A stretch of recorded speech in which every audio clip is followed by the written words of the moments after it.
আওয়ামী লীগের এক নেতাকে থানা থেকে ছাড়িয়ে নিতে জামায়াতে ইসলামীর নেতাকর্মীরা বিক্ষোভ করেছেন। গতকাল শুক্রবার রাত ৮টার পর গাজীপুর সদর উপজেলা জয়দেবপুর থানার সামনে এ ঘটনা ঘটে।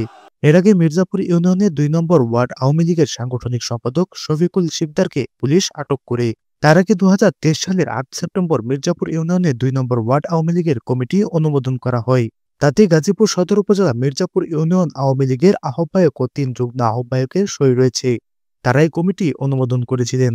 ওই কমিটির ২৩ নম্বর ক্রমিকে সাংগঠনিক সম্পাদক হিসেবে আটক শফিকুল শিকদারের নাম রয়েছে।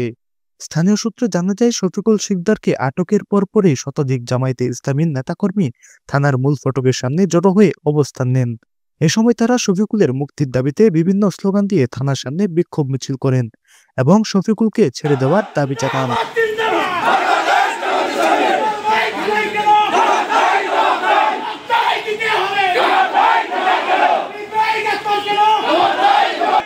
সন্ত্রাসী, চাঁদাবাজ, দর্শক, পরের জমি দখলকারী যারা, তাদেরকে বাংলার জমি থেকে উৎখাত করতে হবে। দল করার কারণে কোন নিরীহ নাগরিককে থানায় এনে কারো ইশারায় নির্যাতন করা চলবে না। জামায়াতে ইসলামের গাজীপুর সদর উপজেলার নায়েবে আমির আব্দুল বারী মুঠোফোনে বলেন, পুলিশ যাকে ধরেছে তিনি বর্তমানে আমাদের সংগঠনের লোক, তবে আগে আওয়ামী লীগের সাথে জড়িত ছিল।